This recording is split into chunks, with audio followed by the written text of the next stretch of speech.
Hi,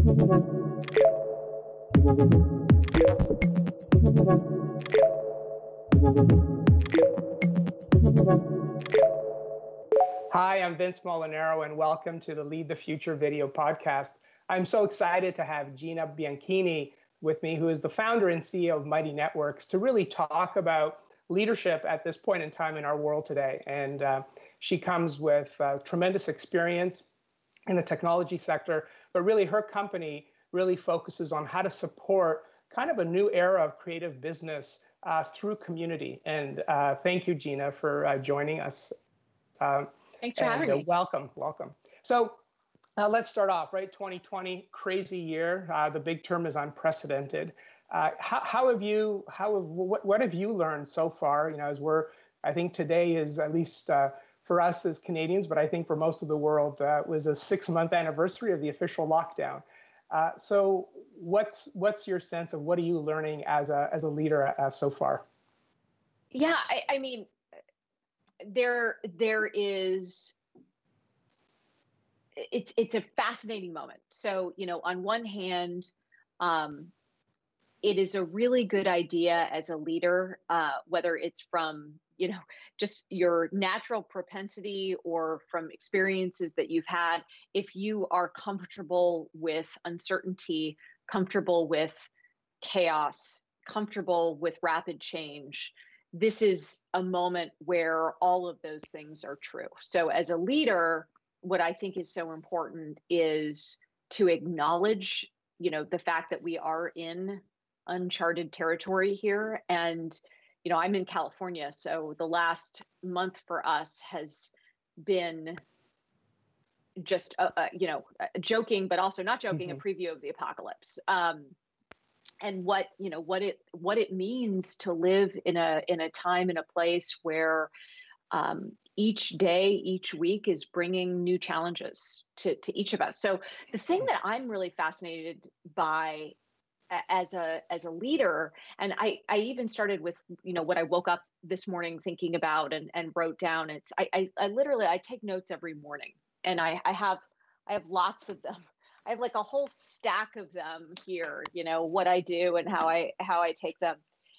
And one of the practices I have is just to write down on, you know, again, printer paper, whatever is on my mind, like whatever because my mind works the best first thing in the morning. It's what I thought about last night, you know, all of the stuff that we do. And this morning I wrote down, you know, what do the next 90 days look like? And at least here in the US, I see 90 days of pain. I mean, just it's really hard to see anything different. And then the second question I asked myself was, what can I as a leader, what can I as a person do to offer a path forward, offer optimism, not fake optimism, not you know, the expression of Pollyannaism, you know, of like, look at all the good stuff, but no, like really thinking about how do we help people? How do I help people in my life with a path that is positive and productive forward? And when I think about, I don't like this about me as a leader, or, you know, I'm not happy that I have found that when things go poorly, I know I can step up. I know that I'm actually pretty clutch in a moment and a time when things are uncertain, under rapid change, when people are feeling sad and scared. I don't tend to have that reaction. I tend to have a different reaction, which is, you know, not good or bad, but just different, which is, okay, what are we going to do about it? You know, like there's a place for grief. There's a place for fear. There's a place for uncertainty. But if we don't figure out the way forward, then what are we doing? You know, that's not the world that, you know, the world is defined by people who say, no, this is what we want the world to be, not people who lean back and say, well, I guess that was a good run. That's not leadership. Yeah. Early on, as this started, I did a LinkedIn poll, and I found that most of the leaders in my network actually said, dealing with ambiguity and uncertainty was their biggest challenge. So that's where you began, right? And that is the reality. But what I also found really interesting about, and I am also a note taker. I've got my Moleskine right here in front of me. Right next to me, I've got my box of notebooks that go back to 2005. So I keep them. I don't know if you do as well. I not really. I love ripping them up once I've figured out what to do with the ideas, because it's like I have no interest in keeping for long periods of time old notes. But I respect that. Yeah, what was interesting is I don't go back, but what I did is when I was writing Accountable Leaders, my new book, I'm doing all this external research, and I thought, wait a minute, I got my notebooks, and I went back, and it was really capturing history. Anyways, that's an aside. But what I really also, what was really important about what you said is the sense of knowing yourself well enough, and this idea of knowing that in an adversity or in a time of crisis, you've got this kind of clutch capability that that gives you a sense of confidence in whatever the future is going to bring. I trust that I'll figure out how to step up, how to bring that sense of optimism, and how to lead my team, my people forward. Because what I've also learned, and I think this is as a leadership advisor, this is what I've spent my career doing. Like, what a time to do this work and seeing all these leadership lessons play out around the planet. Is in times of crisis, people look to their leaders, right? It's instinctive. So everything you said is got to be really, really critical. But we need to kind of know ourselves well enough to say, how have I showed up in the past? Right. What is it about the value I bring in this moment? And so thank you for that. Right. And how do each of us manage our own psyche, our own, our own energy, like what we need? Because it is exhausting when we're living in this era of chaos where I'll share one very specific thing that I'm finding is working for me, and maybe it's helpful for others, but the whole moment of what we're living in right now is that, for many years, educated people who wanted to feel like they were, a citizen of planet Earth, would read the news. And the news was manageable, and the news was, and the news helped us be connected to other people. Well, I believe the news has been weaponized, and it's been weaponized by a 24/7 infinite stream of new ideas, new reactions, new things happening. And in that respect, it's been weaponized. So most people, even if something is not directly impacting them, there is always something to be outraged by, always something to be upset by, always something that is out there in the world where if you're not careful and you're not managing kind of how you're intaking social media, for example, you can risk being, falling into that trap of the person who posts on Twitter. Why aren't any of us paying attention to what's happening, in terms of this very small group of people, or like this endangered species in like one part of the planet? It's like, you know what? Because like there's a lot going on. And and so I'm really intrigued by what is going to happen, and how, as leaders, do we help the people around us, not just our teams, but our friends, our families, our, like, all of these people that want to be engaged in the world, but cannot find, are just drowning in outrage and drowning in bad information and bad news, such that we can offer a lifeline to people to say, here's the rope.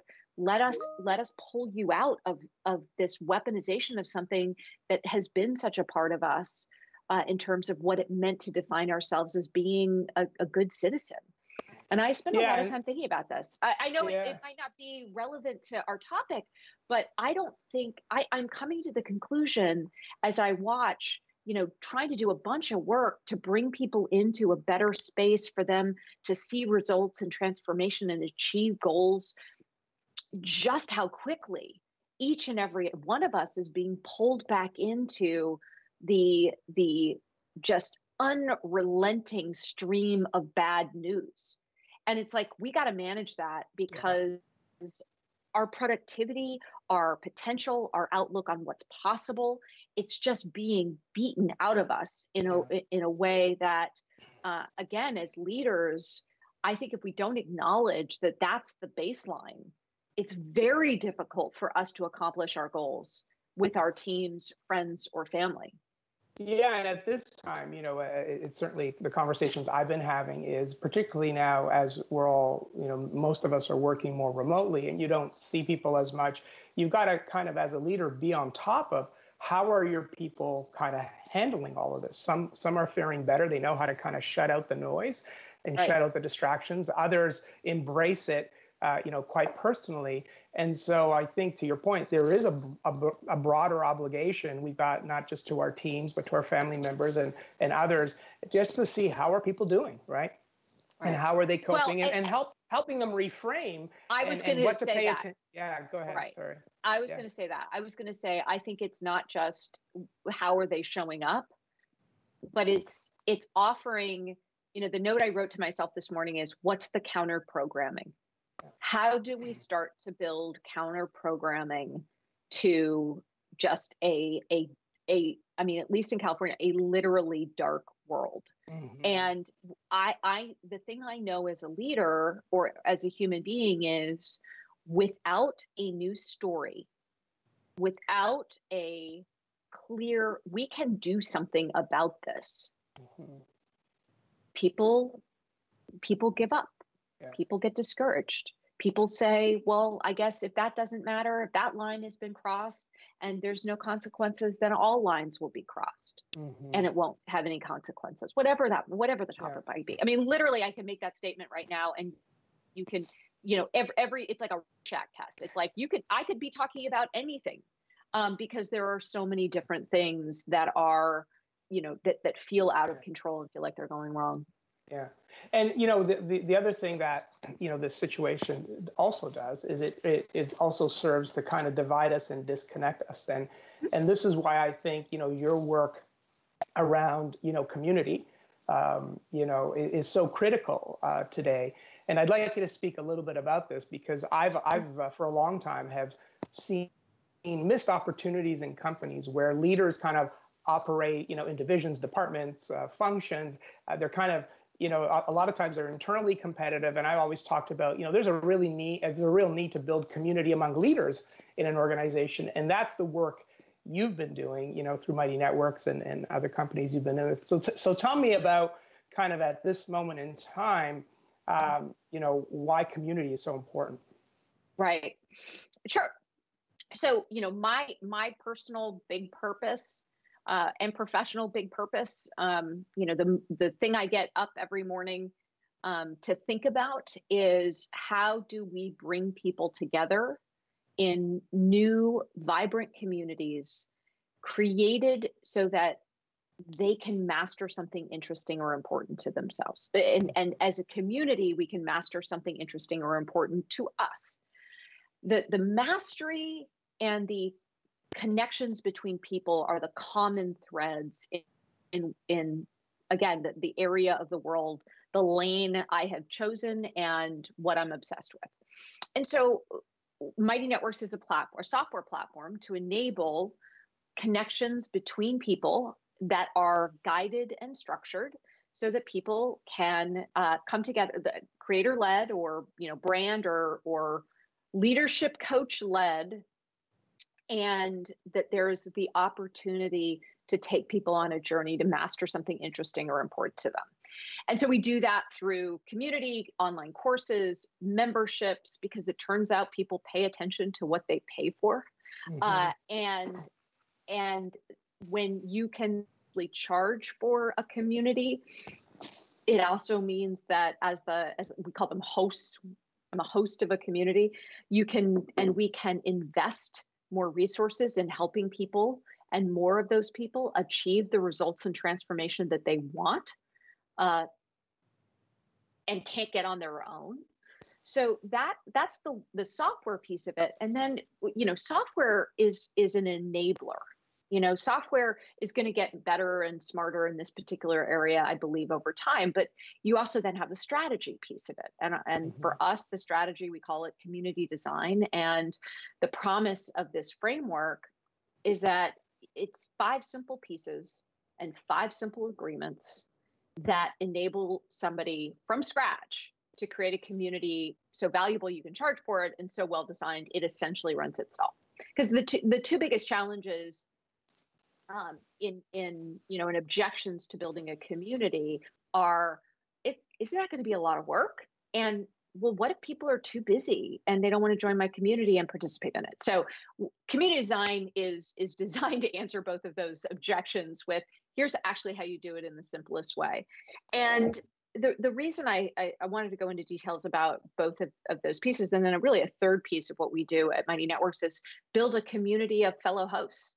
So that people are able to see in practice, as they are learning how to create a community so valuable they can charge for it and so well designed that it essentially runs itself, what their members want to experience as well, which is the ability to learn from each other, share ideas and experiences and stories, not advice.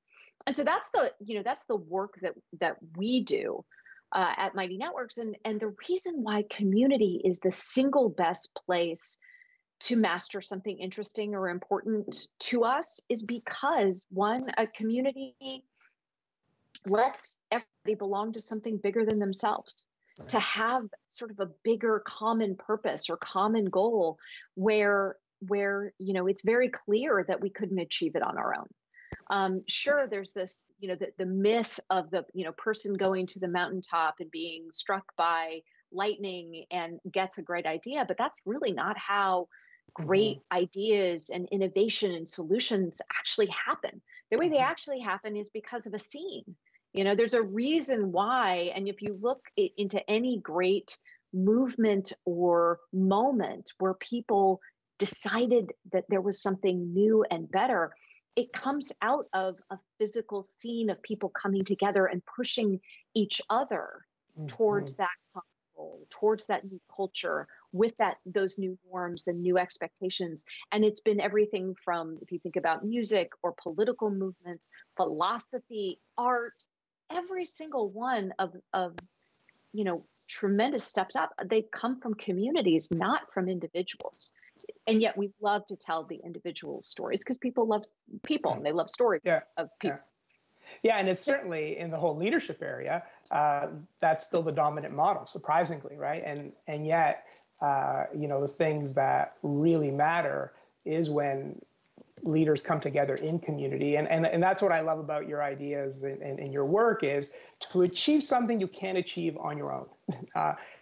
And that's something that we've got to get our heads around as leaders, because I think that the future, given the complexity, and 2020 is a good test case of that, is it's not going to be any one of us that are going to figure it out. We need to kind of work our way through this in community. Well, and I think that speaks to what you're doing, and also some of the most important aspects of creating a community where people can actually come together and master something interesting or important. Increasingly, if you think about the power of communities, for thousands of years, if we were going into a new place, you didn't want to go into a new place by yourself.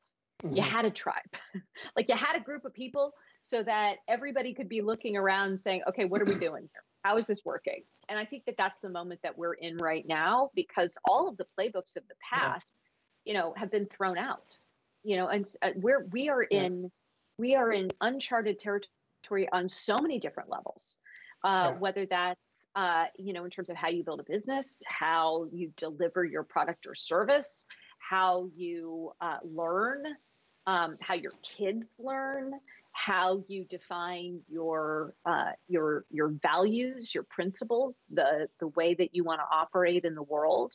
And so a community actually is that living, breathing organism that gets more valuable to every member with each new person who joins and contributes. And it's especially important when the rules are not very clear as to what are you going to do? Like, how are you going to execute and deliver your job. And anybody who says that they have the answers today is lying, because, and how do you lead in a moment where things are unclear and could go in a lot of different directions very quickly? Could I have predicted in June that we would in California have a freak thunder and lightning storm that would create fires that then would literally turn the west coast of the United States, and sorry, Canada, that we're screwing up your air, into literally just, it's on fire, and what that has meant? Like, I couldn't have predicted that. Yeah. And so I think right now, leadership is really about, one, do you have a community? Is that community have a set of principles? And because what's happening, what I'm seeing in my life is that every day I wake up to something new, and one of my friends or people that are smart, engaged people of planet Earth are like, I'm super bummed about this, or this thing just punched me in the face. And it's like, okay, now I gotta like strap you guys on my back. Yeah.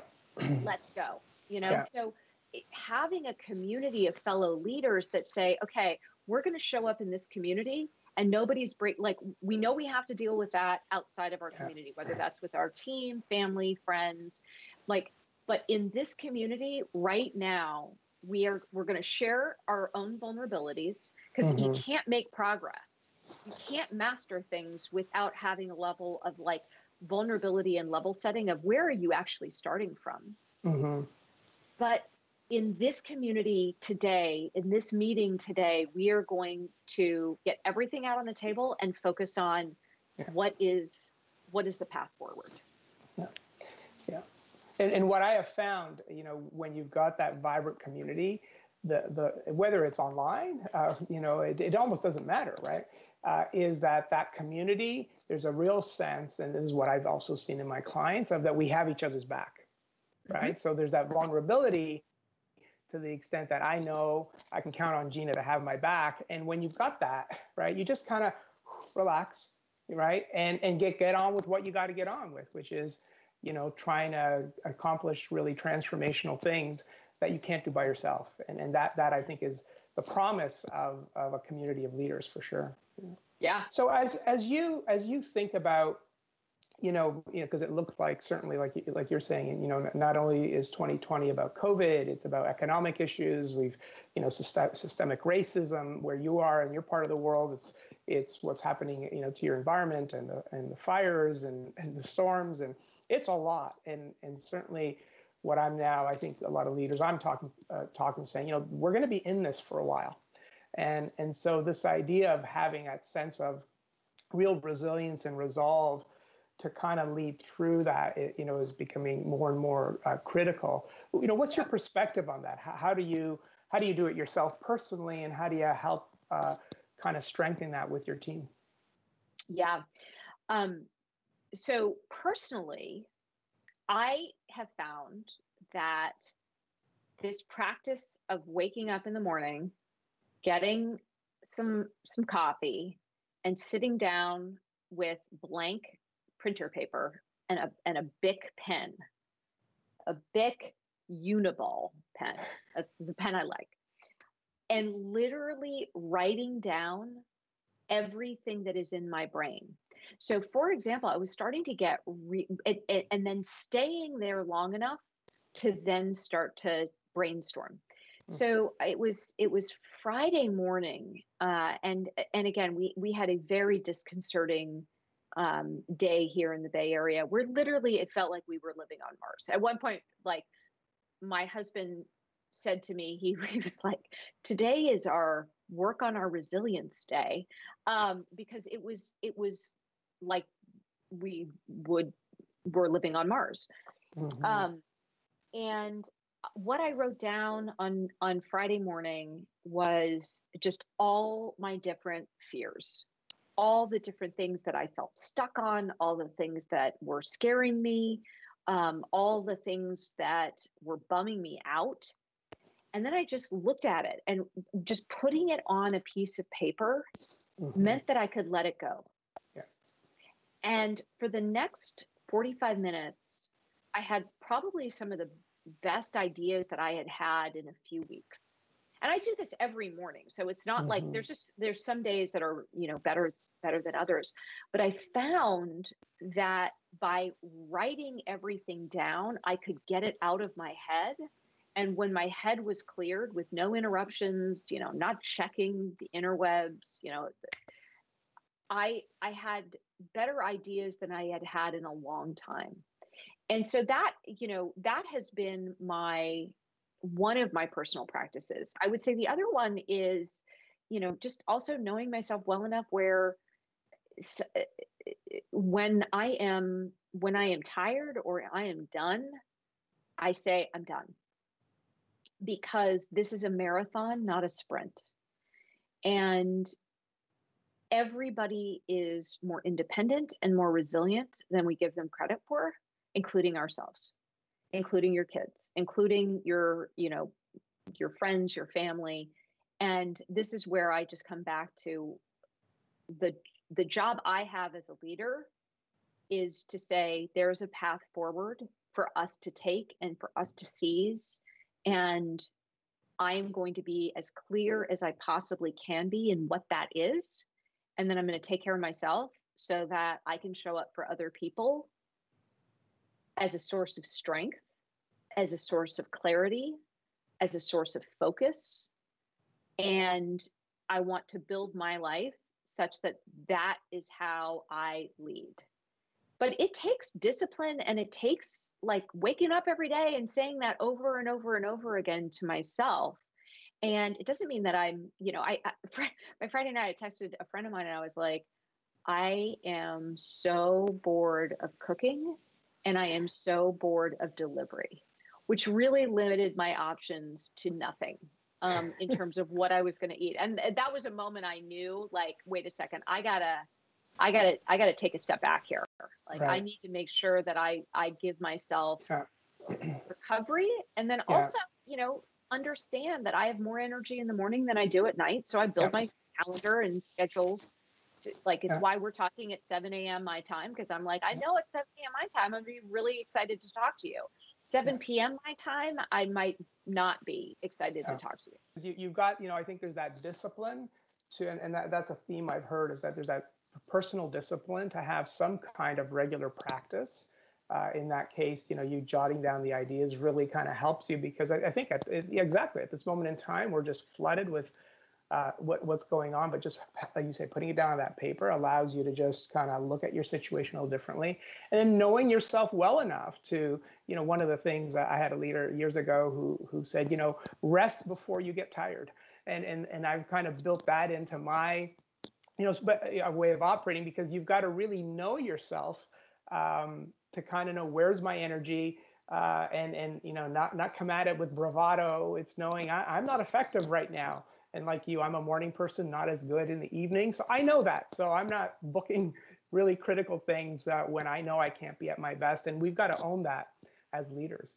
I want to kind of start bringing this great conversation to a close, Gina. And one of the things I'm passionate about, as you know, is really, building accountable communities of leaders. And the other thing is really, how do we really support young people and our future leaders, those who are like just into the workplace or have just graduated from college or university, and the world for them is even probably more daunting, because 2020 has completely upended their world. And given all your amazing experience, what advice would you have for them? I'm not sure that I have advice.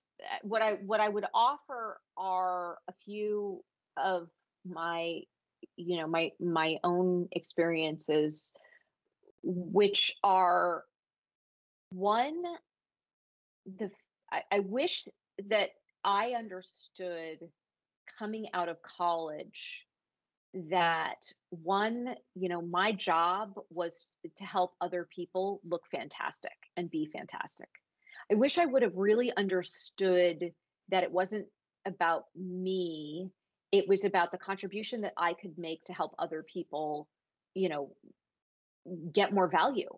I wish I would have understood that. And then I also wish that, and I think that this is one of the things that, um, I don't. I'm grateful for athletics, and I played field hockey through, from high school to college, and played pretty competitively. I I appreciate it in sports, but less so in academics. And certainly, I was not prepared like when I first graduated from school and started my first job for what feedback would look like and what it meant and how I could use it. I think that there's a whole cultural indoctrination, and I use that word very specifically and thoughtfully, which is to say, feedback is a gift. And understanding what kind of culture you want to be a part of is really important, and also understanding what kind of career you want to have. Meaning, do you want to be somebody who is told what to do your entire career, or do you want to be, someone who defines what you do in your career, and which kind of path are you interested in? Because they're two different paths, and they require two different levels of investment of your time and energy and focus.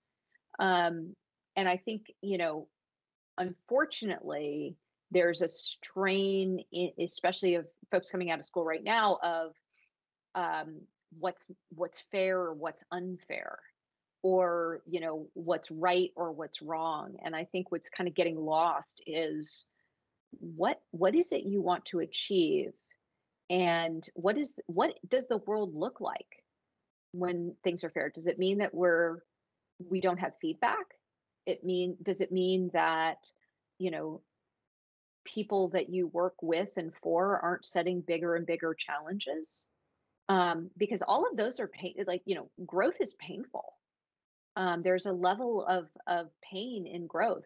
Are we trying to avoid pain? Sometimes I don't know, and it's really easy to sit on the sidelines and say all of these things are wrong or not fair, or and many of them are.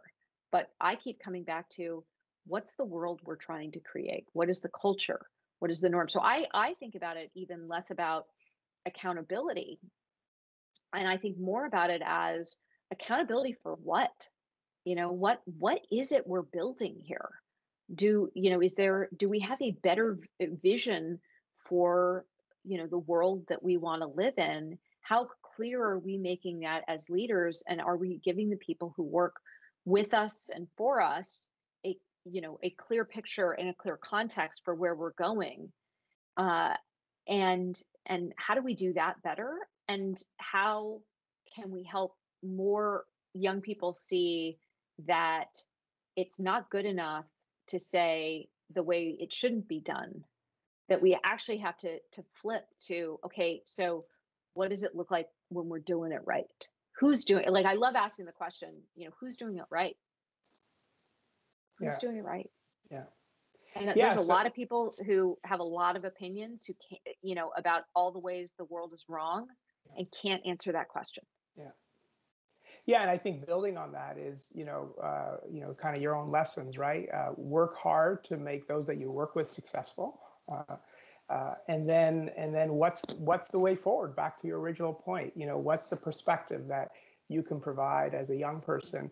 Sort of whenever I've hired them, I've always said, you've got about 6 to 9 months before you become like the rest of us. And I really want you in that period of time to give us all the ideas, question all the weird things that make no sense to you, because we don't even see it anymore, right? And I think Yeah. we're going to need that perspective more than ever moving forward. So, Yeah. well, Gina, Yeah. I want to thank you so much for making time. There have been so many insights here, and I've been so frustrated because I've wanted to listen to you, but I haven't been able to take any notes. But the good news is we've got the recording, and I really appreciate you making time. I wish you, your team, much continued success, and wish you continued success as you're really trying to transform the world through communities. So thank you for your time. Thank you so much for having me. I appreciate the conversation.